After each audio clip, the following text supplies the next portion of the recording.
Last but not least, certainly not, Mr. Mr. offers a fresh, fast-acting, and discreet alternative to traditional nicotine products. The compact format produces no smoke, vapor, or waste and fits seamlessly into daily life. By rethinking how nicotine is delivered, Mr. helps shift the conversation toward harm reduction and away from outdated stigma. Joining us tonight is, let's see here, Ricky Lee and Michael Salmon. Thank you so much for being here. I've got one microphone here, and then I've got another one for you as well. Here is your clicker. Take it away.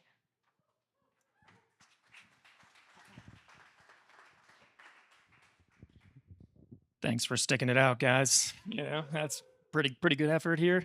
My name is Ricky. This is Michael, and we are excited to put our 40-plus years of go-to-market experience behind a brand new product.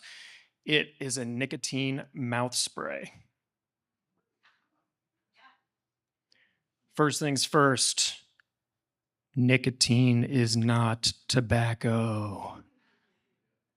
I don't know if anybody here knows that, but I didn't know that when we first got started in this whole endeavor. So tobacco kills 480,000 people in the US every year.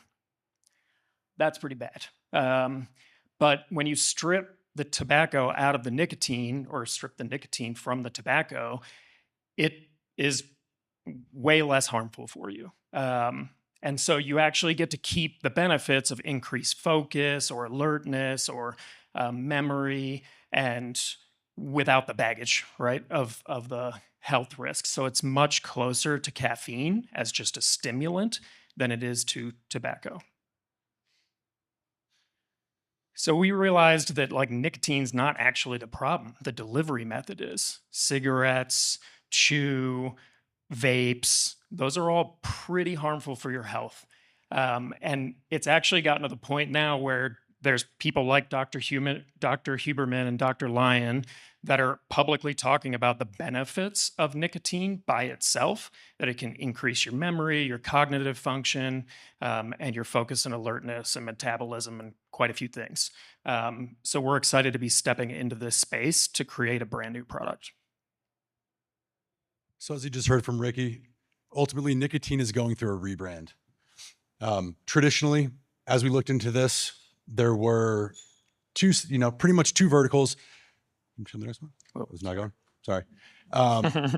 Typically with nicotine, you've got high health risk and stigma are the two major things attached with this. So when you go back to the originals of dip, cigarettes, those all carry the highest version of both of those. The market demanded something better, then came along with vapes. Very quickly, we all realized that vaping wasn't much healthier and actually could potentially even be worse. But what we did see is the revenue pouring into these markets really showed that there was a desire for something better. Then came along pouches, Zins, Ons, all of the like, right? They really did it. They gave us something much cleaner, but still there was a stigma attached with it. We've all got people around us now that we probably know that use them, loved one, friends, but as they use them, you can see that nobody's excited to share that they use them. They're all hiding behind something. They're all taking it out and stashing it whenever they can. So for us, we realize there's a giant opportunity here to give users something that is stigma-free and something that's quite a bit healthier. And so with that, we created Mr. Nicotine Mouth Spray. It is the healthiest, most stigma-free option that'll be available on the market. And really for our goal, it was allow the users to take their nicotine wherever it is that they need it, whether it's at the office, out on a trail, for a run or a bike, long-haul flight, or even the busy mother just trying to fit it in amongst all the other crazy and chaos that she has going on in her life. So we've taken roughly about 6-7 months right now. We've been going through all this formulation. We're getting really close. We're really excited what we're coming to market with. But for us, it's imperative to keep this as clean as possible, all food-grade ingredients outside of the nicotine. And we're coming out with 5 different flavors, something that could hopefully fit the need and desires for most people out there. And so, yeah, we think you'll like it. So now the business case. You'll see on the green line here, those are US sales. It reached $90 billion a year last year. And worldwide, it's $854 billion a year goes into nicotine products. The big bars here, you'll see the red one is cigarettes. So it peaked in the 1960s. This is US adult use by percentage. So it's been in steady decline. and continues to be, as it should be, right? Tobacco is very bad for you. What you see in the blue and the purple bars here are vapes and pouches, and those are growing at an incredible rate as people switch.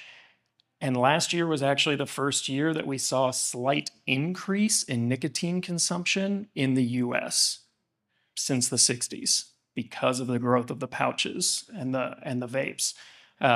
So there's clearly a market here. So to kind of summarize where we're at right now, there's a few tailwinds that we're stepping into. People have obviously shown a willingness to switch from tobacco dip to non-tobacco nicotine products like vapes and pouches. Nicotine's obviously going through a rebrand. Hopefully we hit some of you tonight and let you know that tobacco is not nicotine. And then also just that whether you believe we might go into a recession, it may happen in the next couple of years. Vice products like nicotine are incredibly recession resistant, so we feel pretty protected from that side. So cool. Now you may wonder, why us? How are we the ones to pull this off? Ricky and I've been doing, we've been in the go-to-market cycle now together collectively for quite some time. Him from the marketing and e-commerce side, myself from the product side.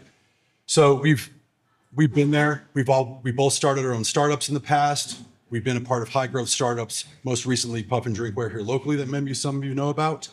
And so one of the major things that we've learned through that is, get the right people in the room. And for us, we're really proud of the team that we've built for this, our team of advisors. We've got world-class experts in the tobacco space, from legal, science and regulatory, sales, and as well as marketing. And then we've also got top-class executive advisory, as well as financial assistance. So we're really excited. For us, it was really imperative to build this extremely solid foundation so we have something to scale on and making sure we're going about it the right way. So our ask, we are actively raising capital. So if any of you are accredited investors or you happen to know somebody who is, please come chat with us after the presentation. Any connection's a good connection at this point. We're networking the hell out of it. Yeah, and as we're wrapping up our product development phase, if you yourself or know anybody that is a current nicotine user and they are local and would like to get some free product and be part of our test group, we'd love to love to have you involved. Great. That's our presentation. Amazing. Thank you so much. I'm going to join you on stage. I think we really... No, I can step down. No, I mean, we have a nice matching outfits. That's cute. This is incredible. So I want to talk a little bit more about, because you have these, like Dr. Gabrielle Lyon, she's amazing. And I know she does talk about nicotine use. And so can you just tap in a little bit more on kind of the benefits to using it? Just expand on that. Yeah, there's actually a lot of studies that are happening now and some that have recently come out that have actually proven that nicotine's good for Parkinson's patients, which my mom is one of those, and also Alzheimer's patients because it increases cognitive function. So those are actually some use cases where maybe someone that has never used nicotine would start. But in general, we're aiming to get current nicotine users to use our product just because it's so much safer. Amazing. Okay, I have a question. Yes, right here. Mm. Mm-hmm. Mm-hmm. Yeah, so this is a really good question. She mentions that Juul got into a lot of trouble by making these very appealing flavors. And do they appeal to young people? You have flavors like berry in your lineup. Are you at all concerned about how that might be perceived?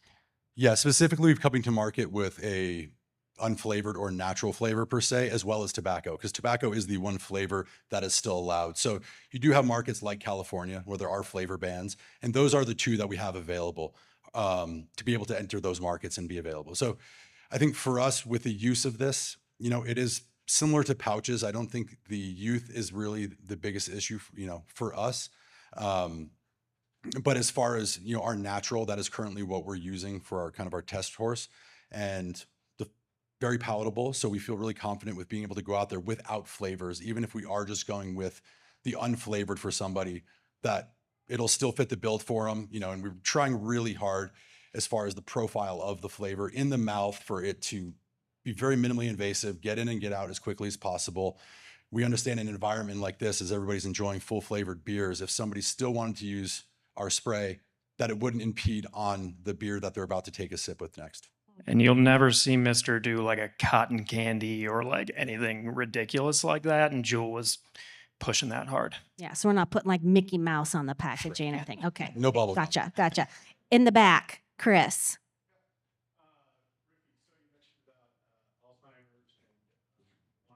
Parkinson's.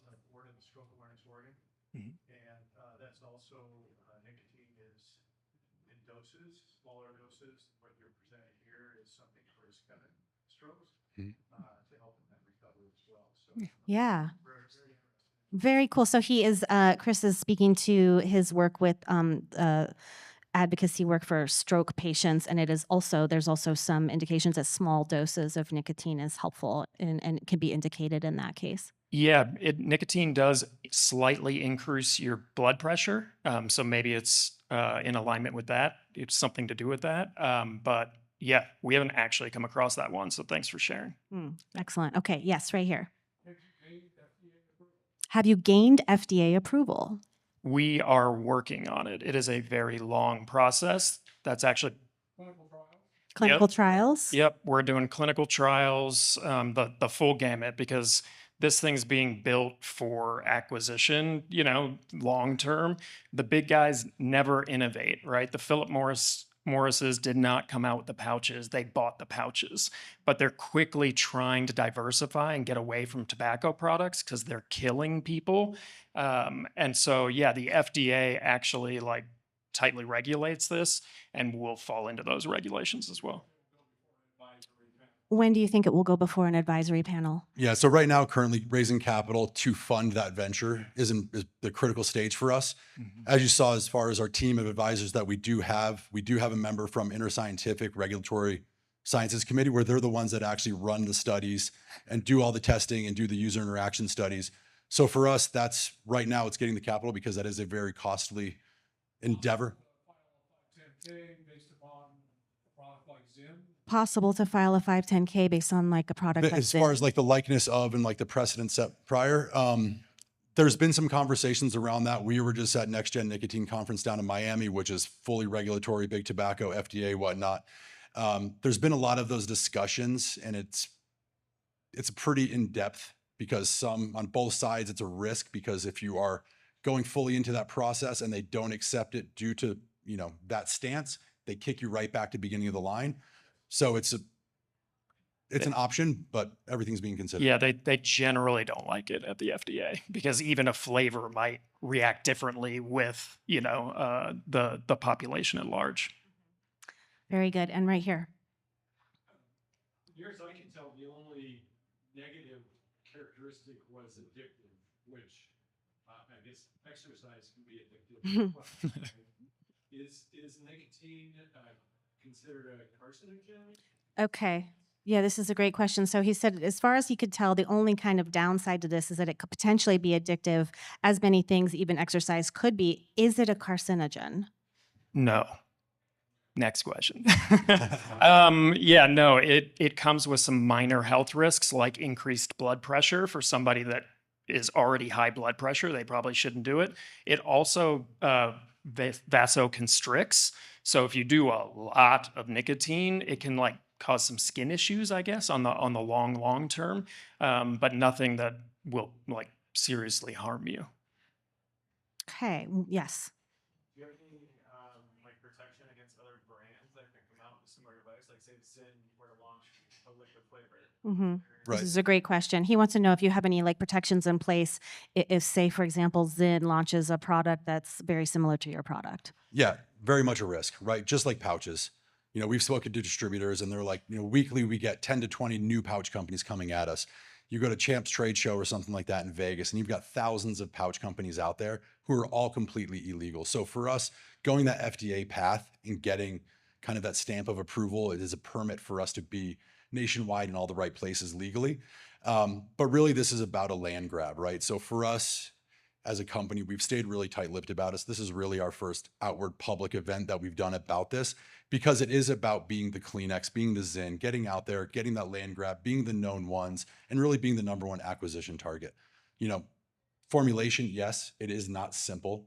We've been going through this for quite some time with really top-notch laboratories. So there is a little bit of the differentiation in the formulation that you can do, but ultimately, like cigarettes, like beverages, anything like that, it's really just about building that brand properly. Okay, so do the two of you use it? Have you been using it and experimenting with the product? Yeah. Experiment, yeah. And? It's delicious. Yeah, there actually is one spray on the market that is for smoking cessation. It's a Nicorette product. It's not actually available in the US, but it's available in Canada and the UK. You can only buy it at pharmacies, sometimes with a doctor's prescription, because it's supposed to get you to stop smoking. And we found some bootleg ones on eBay. Mhm. It tastes horrible. So we think that that's, you know, the easiest differentiator there. And they're $40 for a unit because it's a medicinal type product. And then I noticed that the delivery system, is this something that's refillable? Do you buy like a refill cartridge or? No, this will just Okay. it'll be disposable, but ultimately what you're getting is about 4 cans of pouches in one of these. So you're saving from the waste of the 3 other containers, as well as all the used product coming out of it. So it's something we thought long and hard of, and to keep the price affordable for the user, we decided just to make it disposable. Amazing. Okay. This is really fascinating, and I love your pitch, and thanks for being here. And I hope that you'll come back and give us an update after you've gone to market and you've got a little more to share. And yeah, we'd love to hear from you. So thank you. This is Thank you so great. much. Yeah, thank you. How about another round of applause for Mr.